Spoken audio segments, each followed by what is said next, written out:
तो दोस्तों आज की इस वीडियो में हम लोग लो ब्लड प्रेशर को समझने वाले हैं कि आखिर लो ब्लड प्रेशर होता क्या है, किन लोगों में लो ब्लड प्रेशर की प्रॉब्लम देखी जाती है और इनमें कौन कौन सी दवाई इस्तेमाल में ली जाती है। आज इसे ही सरल शब्दों में समझेंगे और यह हम सबको जानना बहुत इम्पोर्टेंट है। तो चलिए जानते हैं। तो पहले समझते हैं कि लो बीपी होता क्या है। तो आपको बता दूं दोस्तों, किसी भी कारण से होने वाली ब्लड प्रेशर में कमी आने पर उसे लो ब्लड प्रेशर कहा जाता है, जिसे हाइपोटेंशन के नाम से भी जाना जाता है। और आपको ध्यान रहे कि जब भी हाइपो वर्ड लिखा मिले तो आप समझ जाना कि इसका मतलब कमी होता है, और अगर किसी भी वर्ड के आगे हाइपर वर्ड रहे तो आप समझ जाना कि इसका मतलब ज्यादा होता है। इसलिए बीपी के कमी होने पर हाइपोटेंशन कहते हैं और बीपी के ज्यादा होने पर हाइपरटेंशन कहते हैं। होप सो इतना आपको क्लियर हुआ होगा इन दोनों वर्ड में। आमतौर पर दोस्तों बड़ों में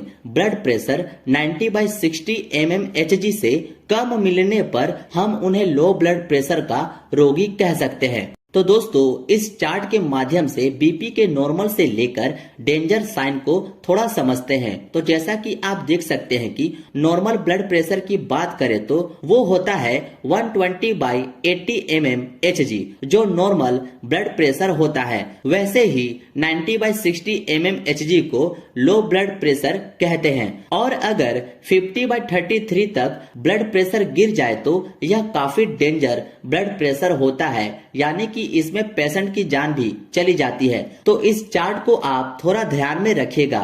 दोस्तों हम लोग बीपी को ऊपर और नीचे इस तरह से लिखते हैं, जैसे 120/80। इस ऊपर वाले प्रेशर को सिस्टोलिक प्रेशर कहा जाता है और इस नीचे वाले प्रेशर को डायस्टोलिक प्रेशर कहते हैं। इस चीज को भी आप ध्यान में रखिएगा। होप सो इतना आप समझ गए होंगे कि लो ब्लड प्रेशर होता क्या है। अब आप इसका स्क्रीनशॉट ले लीजिए। और हाँ दोस्तों आपको बता दूं, लो ब्लड प्रेशर आमतौर पर 3 प्रकार का होता है। पहला सिम्टोमेटिक हाइपोटेंशन, दूसरा एसेंशियल हाइपोटेंशन और तीसरा ऑर्थोस्टैटिक हाइपोटेंशन। अब थोड़ा इन तीनों को शॉर्ट में समझ लेते हैं। सिम्टोमेटिक हाइपोटेंशन की अगर बात करें तो इस प्रकार के हाइपोटेंशन में रोग की सीवियरिटी के अनुसार एक्यूट तथा क्रोनिक सिम्टम प्रकट करते हैं। इसमें डिफिकल्टी इन ब्रीथिंग, यानी कि सांस लेने में दिक्कत होती है, पोलर स्किन, स्वेटिंग, पसीना आने लगता है, वीकनेस, कमजोरी होने लगती है। कभी कभी ब्लड प्रेशर कम हो जाने से पेशेंट अनकॉन्शियस हो जाता है। एसेंशियल हाइपोटेंशन की अगर बात करें तो इस प्रकार का हाइपोटेंशन बिना किसी कारण के होता है। 3% पेशेंट ऐसे होते हैं जिसमें इस प्रकार का हाइपोटेंशन होता है, जिसमें कोई स्पेशल सिम्टम नहीं होते हैं। ऐसा हाइपोटेंशन फीमेल में अधिक होता है, इस बात का आप ध्यान रखिएगा। ऑर्थोस्टैटिक हाइपोटेंशन की अगर बात करें तो इस प्रकार का हाइपोटेंशन कम समय के लिए होता है तथा इसमें वर्टिगो यानी कि चक्कर की स्थिति रहती है, जैसे थोड़ी देर के लिए पेशेंट द्वारा हार्ड वर्क करने पर या अचानक से खड़ा होने पर होता है। इसे ही ऑर्थोस्टैटिक हाइपोटेंशन कहते हैं। इस प्रकार के हाइपोटेंशन में सबसे कॉमन बात यह होती है कि पेशेंट के खड़े होने पर ब्लड प्रेशर कम हो जाता है, जबकि पल्स रेट वैसे ही बनी रहती है। ऐसे पेशेंट में ब्लैकआउट की स्थिति बन जाती है। ये थी दोस्तों इन तीनों के बारे में छोटी सी डिटेल। इन तीनों को आप जरूर याद कर लीजिएगा, यह इम्पोर्टेंट है। अब आप इसका भी स्क्रीनशॉट ले लीजिए। दवाओं को जानने से पहले दोस्तों आप ये भी जान लो कि हाइपोटेंशन किन कारण से होता है। तो वो कारण है फिजिकली वीकनेस, यानी कि शारीरिक कमजोरी होने पर बीपी कम हो जाती है। शरीर में पानी की कमी तथा टाइम पर भोजन न करने से भी बीपी लो हो जाती है।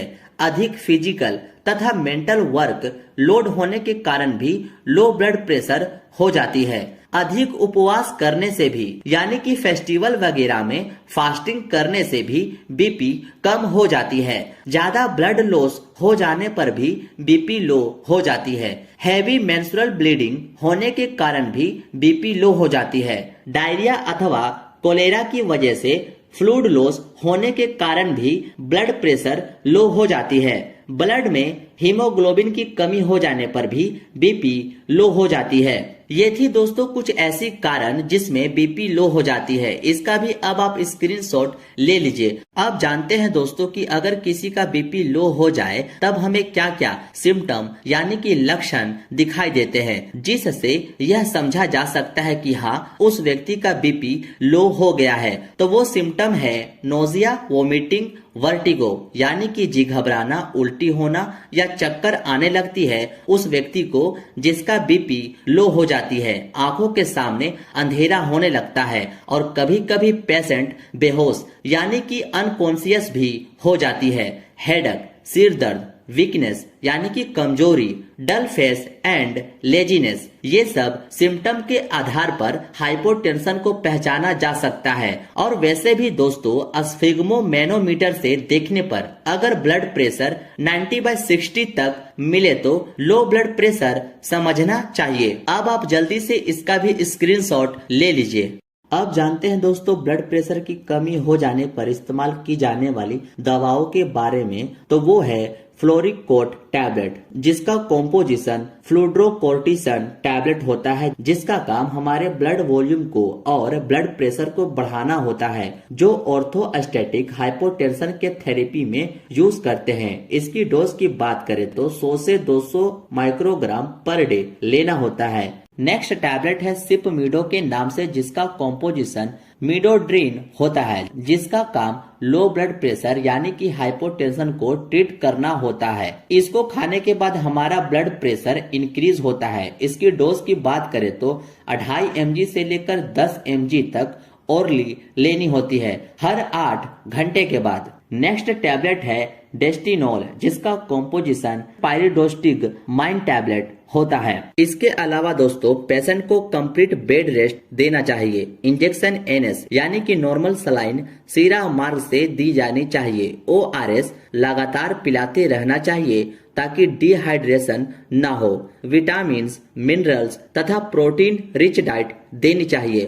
पेशेंट को ज्यादा से ज्यादा फ्लूइड इंटेक लेना चाहिए। सिरप विटकोफोल 2 चम्मच सुबह शाम लेना चाहिए अथवा कैप्सूल ओट्रिन रोजाना 1 कैप्सूल लेना चाहिए। सिरप बेस्टोजाइम 10 ml सुबह शाम खाने के बाद लेना चाहिए अथवा यूनी इंजाइम कैप्सूल 1 कैप्सूल सुबह शाम लेना चाहिए। इसके अलावा सिम्टोमेटिक ट्रीटमेंट किया जाना चाहिए, जैसे नोजिया एंड वोमिटिंग होने पर टैबलेट रेंटेक डी देना चाहिए। हेडेक होने पर यानी कि सर दर्द होने पर टैबलेट डायनापार देना चाहिए। वर्टिगो होने पर टैबलेट अस्टेमिटिल देना चाहिए। ये थी दोस्तों छोटी सी नोट्स लो ब्लड प्रेशर के बारे में और इनके दवाओं के बारे में। होप सो ये वीडियो आपको अच्छी लगी हो। मिलते हैं अब आपसे नेक्स्ट वीडियो में।